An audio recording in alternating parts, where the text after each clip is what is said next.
The year was 1886, and the sun of late August baked the high plains of the Colorado Territory into a brittle, dun-colored expanse. On a worthless parcel of land, granted more out of pity than charity, Evangeline Thorne worked. She did not tend a garden, for the soil was thin and stony. She did not mend a fence, for she owned no livestock to keep. Instead, with a deliberateness that baffled the few who passed on the distant wagon track, she was digging into the base of the steep, granite-faced bluff that dominated the northern edge of her property. It was not the shallow scrape of a root cellar or the simple pit of a privy. The growing mound of excavated earth and rock spoke of a far more ambitious and, in the eyes of the community, far more lunatic endeavor. Her movements were rhythmic and spare, born of a need to conserve energy she could not easily replace. The steel head of the pickaxe rose in a clean arc against the vast blue sky and fell with a solid thud, biting into the compacted soil. The shovel followed, its blade scraping against stone as she cleared the loosened debris. She was a solitary figure in a landscape of immense scale, a woman attempting to carve a foothold from the very bones of the earth, driven by a principle no one else understood. Amos Kelleher was the first to stop. He was a man whose life was governed by straight lines and right angles, the furrow of the plow, the corner of a barn, the neat stack of winter cordwood. What Evangeline was doing was an affront to this sensible geometry. He reined in his horse, the dust settling around its hooves, and watched her for a long moment, his face a mask of profound confusion. She was not merely digging a hole, she was engineering an entrance, carefully angling the sides and using a plumb line tied to a tripod of scavenged branches to ensure the opening was true.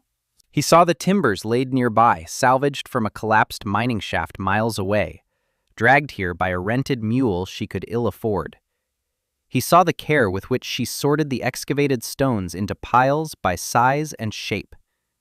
This was not the frantic work of grief-addled desperation.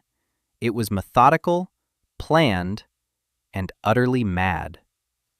"Evangeline!" he called out, his voice carrying easily in the still air. He dismounted and walked to the edge of the excavation, careful not to send a cascade of loose dirt into her workspace. "What is the meaning of this? Winter is coming. You and your mother should be in town, where folks can look after you, not this." He gestured with a broad, calloused hand at the gaping wound in the hillside. She paused, leaning on her shovel, and wiped a line of sweat from her brow with the back of her forearm. Her gaze was direct, her face smudged with the red dirt of the land. "We will be looked after, Mr. Kelleher, right here." Her voice was quiet, but held no trace of doubt. He squinted, trying to understand. "This is a grave, not a home. The damp will get into your mother's lungs. The cold will seep through that rock like a plague. This is folly." He was not an unkind man, but his mind worked in the currency of known things, of proven methods. A log cabin held the heat of a fire. A sod house, properly built, offered insulation. A hole in the ground offered nothing but a cold, early death. She considered for a moment how to explain it, but knew the words would be useless. She had tried once before, after her husband Silas had died, and the town council had debated what to do with the geologist's widow and her frail mother. She had spoken of Silas's teachings, of the earth's deep, constant warmth, of thermal mass and the way the sun struck this south-facing bluff. They had looked at her with a mixture of pity and alarm, concluding that her husband's strange obsession with rocks had unsettled her mind. Watching an outcome is not the same as understanding the principle, and Amos Kelleher was a man who only trusted outcomes he had seen with his own eyes. "The earth is not as cold as you think," she said at last, the explanation a pale shadow of the complex reality she was working to harness. Amos simply shook his head, a slow, sad gesture. "It's cold enough, Evangeline. It's cold enough." He turned and walked back to his horse, a man retreating from a problem he could not solve with logic or pity. That evening, the word spread through the small settlement. The Thorne widow had finally lost her senses. She was digging her own tomb. The community's reaction settled into predictable strata.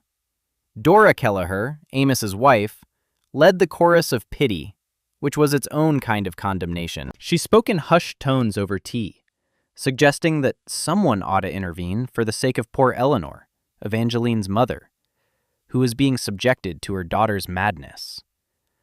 Others found it a source of grim amusement, a story to tell that broke the monotony of their hard lives.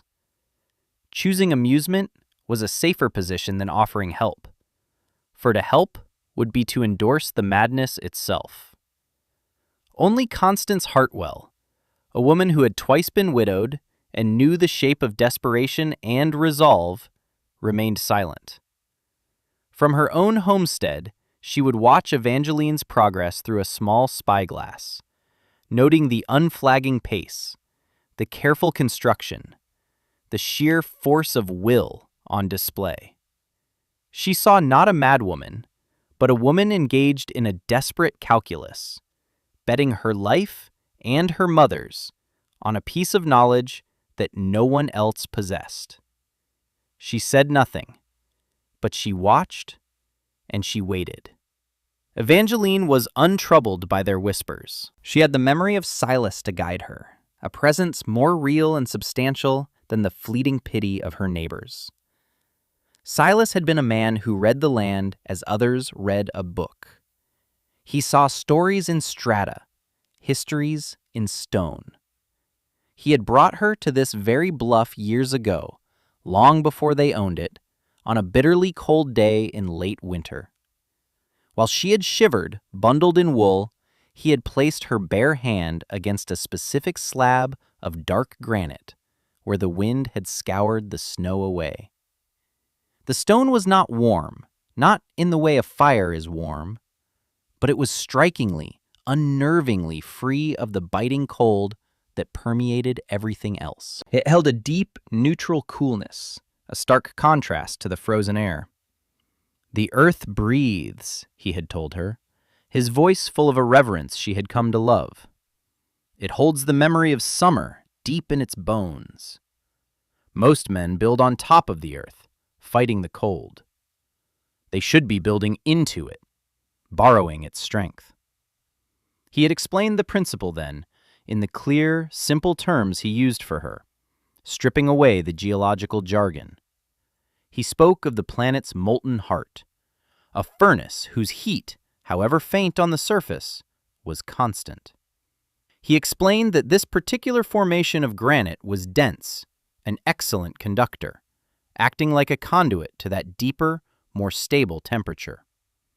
He pointed out how the bluff's southern exposure allowed it to drink in the low winter sun, storing that energy for hours. A structure built here, he had mused, would not need a roaring fire to be habitable.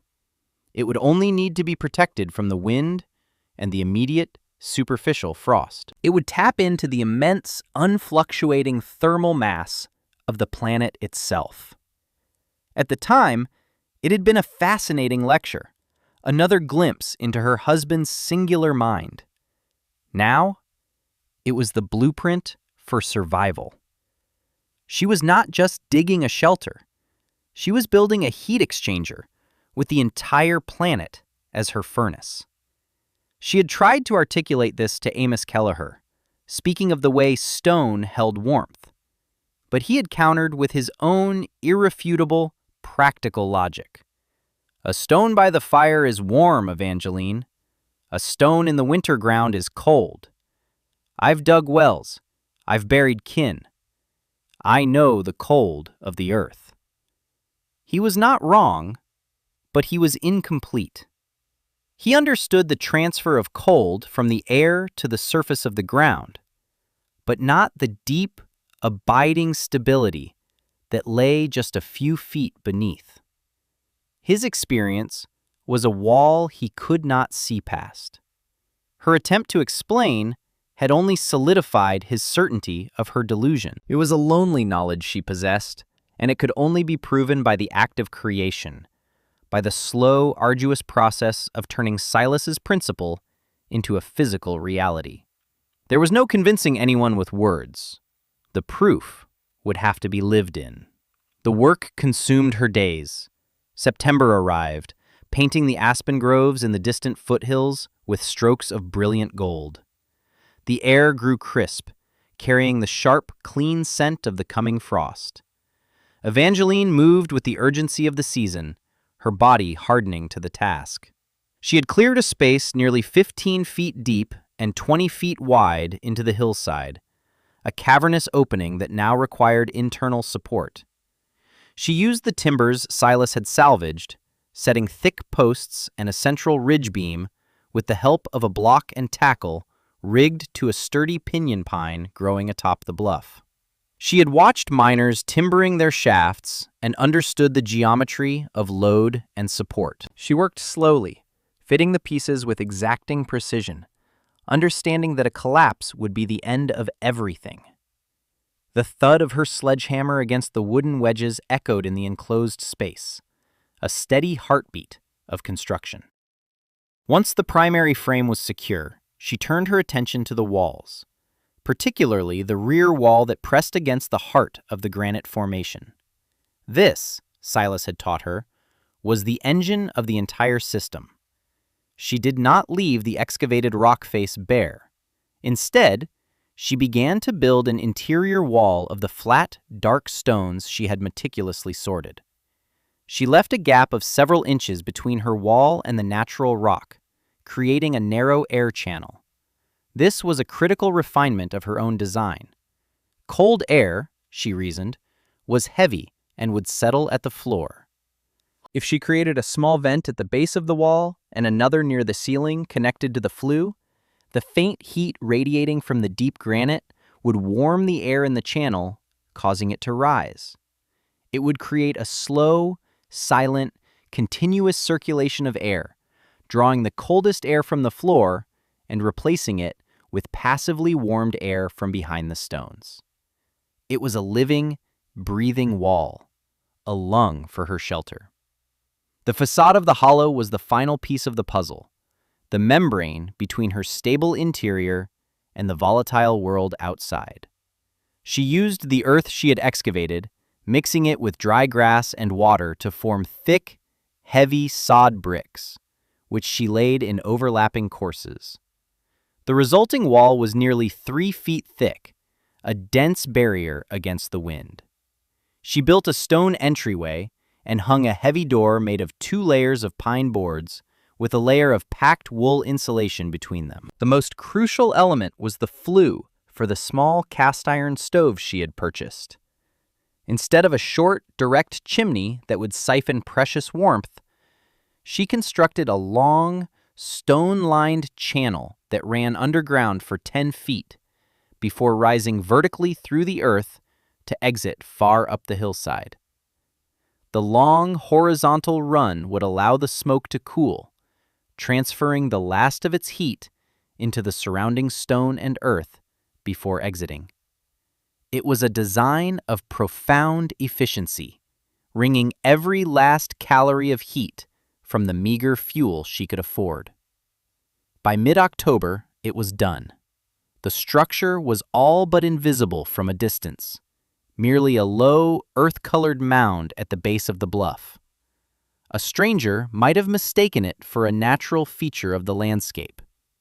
Inside, the air was still and cool, carrying the scent of damp earth, stone, and raw wood. It was dark, save for the light that came through the open door and a single small window she had set deep into the sod wall, fitted with a precious pane of glass. It was not a cheerful space, but it was solid. It felt ancient, like a natural cave that had been tamed and civilized. She moved her mother, Eleanor, first. The older woman was frail, her breath a shallow rasp in the increasingly cold air of their dilapidated cabin. She settled her mother into a bed built against the stone-lined rear wall, piled high with every blanket and quilt they owned. "It is like a burrow, Evangeline," Eleanor whispered, her voice thin. "A safe, warm burrow." For the first time in months, Evangeline felt a flicker of hope. Her mother understood. The first true test arrived not with a blizzard, but with the silent, creeping cold of a clear November night. The temperature plummeted after sundown, and a hard frost silvered the land. In the cabins of the settlement, fires were stoked high, consuming wood at an alarming rate. Inside the winter hollow, Evangeline lit a fire in the small stove, using only a few pieces of carefully seasoned pinyon pine. The fire was not meant to heat the space directly.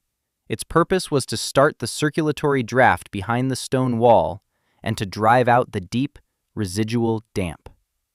She watched not the flames, but the way the air moved, holding a thin thread near the floor vent and watching it pull gently toward the wall.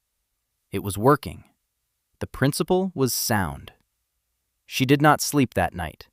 She sat in a simple wooden chair, wrapped in a shawl, and listened to the deep silence of her creation. Outside, the world was freezing.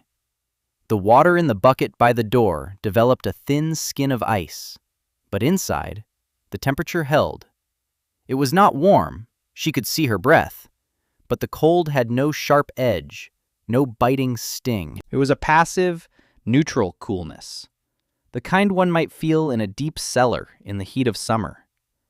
The radiating chill from the walls and floor, so pervasive in a log cabin, was absent. The great mass of the earth around them was acting as a colossal buffer, bleeding its stored energy into their small space, and the thick sod walls prevented the wind from stealing it away. This was the period of faith, the long wait between the completion of the work and the arrival of the true crucible. Every cold night that passed without the dampness turning deadly, without her mother's cough worsening, was a small victory, a confirmation of the knowledge Silas had given her. The great blizzard came in the second week of December. It began not with a fury, but with a quiet, ominous graying of the sky and a wind that spoke in a low moan. The snow started as fine, hard specks, then thickened into a blinding, horizontal torrent. For 3 days, the world dissolved into a howling vortex of white. The settlement hunkered down, sealed in their homes. The wind, a living thing, found every crack and chink in their cabins, and the battle to stay warm became a battle of attrition against their woodpiles. To be caught outside was a death sentence. To run out of fuel was the same, only slower. Inside the Thorne Hollow, the storm was a distant rumor. The roar of the wind was muted by the tons of earth and snow, reduced to a low, continuous hum like the sound of a distant ocean. The snow that piled against the sod facade and covered the roof was not a threat, but a blessing, adding yet another layer of perfect, natural insulation. Evangeline tended the small stove with a calm, practiced hand, using less wood in a day than Amos Kelleher would burn in 2 hours. The primary source of their comfort was the earth itself. She would place her palm flat against the stones of the rear wall. They felt cool to the touch, but it was a living coolness, absent the deep, life-leeching frost of an exposed rock. It was the steady, 60-degree temperature of the deep earth, a vast and inexhaustible reservoir of stability. This was the sensory proof, the tangible confirmation of Silas's theory. She felt not just the absence of cold, but the presence of the planet's deep, abiding energy. Her mother slept, breathing evenly and deeply for the first time in a winter's memory. In the quiet dimness of their earthen shelter, surrounded by the muted fury of the blizzard, Evangeline felt a profound and solitary triumph. She had not conquered the winter. She had simply stepped out of its way, accepting the shelter the earth had offered all along. On the fourth day, the wind died, and a brilliant, painful sunlight flooded the world. An immense silence fell. The territory was buried under 4 feet of snow, with drifts piled much higher. From the flue hidden on the hillside, a thin, almost invisible plume of smoke rose into the crystalline air. In his cabin, Amos Kelleher shivered, despite the fire roaring in his hearth. The blizzard had pushed his home to its limits, and the cold had found its way in. His woodpile was dangerously diminished. He looked out his window at the transformed landscape and saw that thin wisp of smoke rising from the Thorne's bluff. It was a sign of life, but his practical mind could not comprehend it. No fire, no matter how large, could keep a damp hole in the ground warm through a storm like that. It defied all known principles of heat and cold. He was convinced they had perished, that the smoke was perhaps the last gasp of a fire before it was extinguished by the suffocating frost. Driven by a grim sense of duty and a powerful, nagging curiosity that he would not admit even to himself, he strapped on his snowshoes. The journey was arduous. The snow was deep and soft, and the familiar landscape was rendered alien and treacherous. It took him nearly an hour to cross the distance he could normally walk in 15 minutes. As he approached the bluff, he saw that the entrance to the hollow was almost completely buried by a massive drift. Only the very top of the heavy door was visible. There were no tracks, no signs of life. His grim certainty grew. He carried a shovel, and he began to dig, expecting to find a tomb of ice. After several minutes of frantic work, he had cleared enough snow to reach the door's latch. He pounded on the thick wood. "Evangeline!" he shouted, his voice muffled by the snow. "Evangeline Thorne!" He heard a sound from within, the scraping of a bolt. The heavy door swung inward. Evangeline stood there, holding a small lantern. She was not wrapped in furs, not shivering, not rimed with frost. She wore a simple wool dress and a shawl. Behind her, in the dim light of the lantern, Amos could see Eleanor sitting up in her bed, knitting. The air that flowed out of the opening was not warm, but it was not the lethal, crystalline cold of the outside world. It was cool, still, and utterly devoid of a draft. Amos stood, shovel in hand, speechless. His own breath plumed in the frigid air, a stark white cloud. Hers did not. He stared past her, into the impossible calm of the shelter. He saw the smooth stone wall, the neatly swept earthen floor, the tiny stove that glowed with a lazy, efficient fire. His entire understanding of winter, of survival, of the very nature of the earth beneath his feet, was upended in that single moment. "The earth," he said, the words coming out as a rough whisper. "It isn't cold." It was not a question, but a statement of dawning, world-altering revelation. He was not just seeing an outcome. He was feeling the principle. The stable air on his face was the proof. Evangeline simply nodded. "It holds its own counsel," she replied, her voice calm and even. She felt no need for triumph, no desire to remind him of his earlier dismissal. The simple, undeniable fact of their survival was vindication enough. Amos stood there for another long moment, the bright snow hurting his eyes, his mind struggling to reconcile what he was seeing with what he had always known to be true. He finally looked at her, and for the first time, he saw not a grieving widow touched by madness, but a woman of formidable hidden wisdom.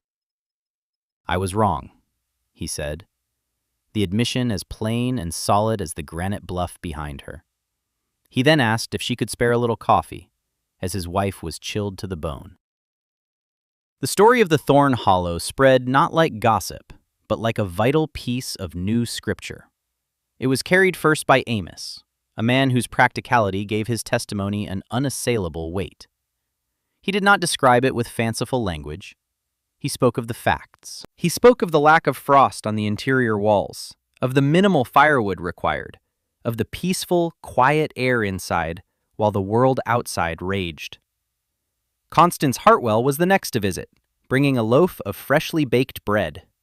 She did not come to gawp, but to learn. She sat with Evangeline for a whole afternoon, asking quiet, intelligent questions about the construction, about the flue, about the air channel behind the wall.